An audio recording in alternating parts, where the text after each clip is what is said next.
Sebastian Vettel shocked the F1 world on Thursday when he announced he will retire at the end of 2022. The four-time world champion was coming to the end of his initial 2-year deal with Aston Martin at the end of this year. The team made clear it wanted him to stay on for longer, and while Vettel had hinted he was open to that, he has decided not to continue. So why has Vettel decided to retire? What will this do to the F1 driver market? And how should we remember his career once he hangs up his helmet for the last time? As we go through all that, make sure you tell us your favourite memories of Vettel's time in F1 in the comments and let us know who you'd like to see replace him. The big question when any driver makes a huge decision like this is why, so let's hear it from the man himself. Next to racing, I have grown a family and I love being around them. I have grown other interests outside Formula 1. My passion for racing and Formula 1 comes with lots of time spent away from them and takes a lot of energy. Committing to my passion the way I did and the way I think it is right does no longer go side by side with my wish to be a great father and husband. Vettel said in a statement released by Aston Martin that it was a difficult decision to retire and that he'd spent a lot of time thinking about it. Although you get the impression from his personal statement, released via his brand new Instagram account, that it was probably quite straightforward given the shift in his priorities in life. And unfortunately, Aston Martin's competitiveness over the last 2 years probably made that decision a bit easier. Vettel joined the team for its rebrand from Racing Point when it had just won a race in late 2020 with Sergio Perez and finished 4th in the championship. 2021 was meant to be the beginning of the next step upwards for the team, taking on an illustrious title, new paint job and signing an all-time great to lead it into regular contention at the front. But Aston Martin was unable to get its copycat Mercedes design to work as well as it had the year before, thanks to minor rule changes for 2021 that worked against the low rake concept. The major rule changes for 2022 offered a clean sheet of paper, but the team stumbled out of the blocks with the first version of its car, and even a heavily upgraded version that was accused of being a copy of the championship-leading Red Bull has not particularly led to an upturn in performance. That has left Vettel feeding off scraps in the F1 midfield, and after finishing 12th in the championship last year, the worst finish of his full-time F1 career, he's only 14th in the 2022 standings. However, if Aston Martin gets things right in the near future, Vettel's influence is bound to have played a part in that. He said that himself, stressing that he remains motivated to help put the team on the right path before he walks away.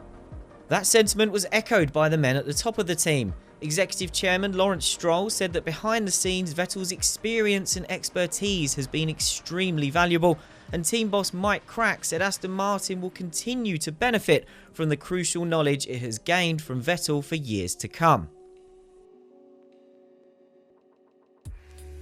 While Vettel's decision comes as a shock to the outside world, Aston Martin will have always had in mind that it might need to find a replacement for 2023 to partner Lance Stroll. And while Stroll is capable of doing a solid job on his good days, there's not much beyond his surname that suggests he is cut out to be the team's lead driver. The makeup of this lineup has always felt like it needs to be star driver plus Stroll. Despite Vettel's decision coming before the summer break, the options are limited. In terms of status, Fernando Alonso would be a fitting replacement. He isn't officially tied down to Alpine beyond this year, but he's widely expected to sign a new deal. And comparing how Alpine has started under this year's new rules versus Aston Martin, it doesn't look like a gamble worth taking for what will surely be his final F1 contract as he races on into his 40s. Daniel Ricciardo could also fit the bill, particularly as a driver whose career peaked at Red Bull and has been floundering in recent years.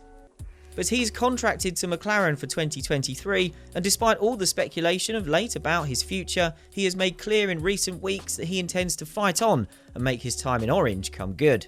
While a change of environment might appeal more to Ricciardo than it does to Alonso, moving from McLaren to Aston Martin would be a step down competitively, so it doesn't feel like a vacancy that will have Daniel reaching for the break clause in his current contract.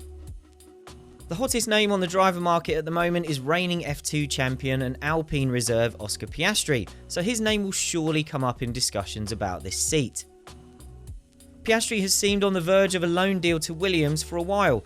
The question is if Aston Martin could beat Williams to the punch and if Alpine would be interested. If Alpine views Aston Martin as more of a midfield threat in the short term, perhaps it would prefer Piastri to head for Williams, where it might consider he'd be less likely to take points off its own cars in races. If Aston Martin wants experience, it could turn to its own reserve driver, Nico Hülkenberg. Hülkenberg knows the team well and has already stood in for Vettel this year, but the feeling is Aston Martin isn't hugely set on bumping him up from his current role. However, he'd be a reliable pair of hands still capable of a turn of speed if the team needs a short-term option for next year while other drivers it wants are unavailable. Perhaps the fairy tale choice here would be Mick Schumacher. He's out of contract with Haas at the end of this year and his close relationship with Vettel is well known. It would be a fitting next step in the mentorship process Vettel has taken on with Schumacher for his personal protege to move into the seat he has vacated. While Schumacher doesn't yet have the CV that would fit the star billing for that seat, he certainly has the name recognition thanks to being the son of 7-time world champion Michael Schumacher. Mick remains contractually tied to Ferrari, but with the team extending the contracts of Charles Leclerc and Carlos Sainz, it doesn't seem set on trying to find a space for him in one of the red cars anytime soon. Halfway through his second season in F1, Schumacher has started to get it together. He's certainly not yet marked himself out as a future world champion, nor is it a guarantee that he would fit the lead driver billing next to Lance Stroll that we mentioned earlier. Another name we've already heard linked is Formula E champion Nick De Vries, who recently drove for Mercedes in FP1 at the French Grand Prix. Finding a seat for the Dutchman would certainly be a way to extend Aston Martin's close relationship with its engine supplier. While Schumacher and De Vries aren't ready-made team leaders, Aston Martin might see the appeal in trying to develop a driver, and going for younger talent might remove some of the win-now pressure that the team is so clearly failing to live up to at the moment. Regardless of how his career might have fizzled out on track in recent years, by pure numbers, Vettel's tally of 4 World Championships and 53 victories puts him among the F1 greats. At his peak with Red Bull, it was Vettel's work ethic that marked him out. His debriefs were famed for going on for hours as he pored over data and onboard footage to find every tiny gain he could. Vettel helped Red Bull and Renault develop the exhaust blowing technique that he was able to use better than anyone else, and even once that technology was banned, the final Red Bulls of the V8 era dovetailed perfectly with his style as he wrapped up 4 World Championships in a row. But while he's become well known in the F1 paddock in recent years for his good-natured personality that was also a popular trait when he first came in back in 2006 and 7, at his most successful, Vettel was a ruthless winning machine. That was never more evident than in Malaysia in 2013 when he ignored the multi-21 team order from Red Bull and passed teammate Mark Webber for victory. Vettel's career never hit those heights again in the hybrid era. Renault's disastrous first engine to those rules and the emergence of Daniel Ricciardo sent Vettel off to chase a dream move to Ferrari. While there was plenty of success in red over the years that followed, a 5th World Championship eluded Vettel. For many, the image of his car sliding into the gravel at Hockenheim in 2018 will be the defining moment of that spell. It's also signalled to Ferrari that it might be time to look to the future, and it did just that by bringing in Charles Leclerc alongside Vettel. Vettel didn't shy away from the challenge, which led to flashpoints in 2019, but by 2020 Ferrari decided it was time to move on, and a demotivated Vettel's time there came to an unsatisfactory end with an off-the-pace car. Over time, the on-track memories of the last 3 years will disappear.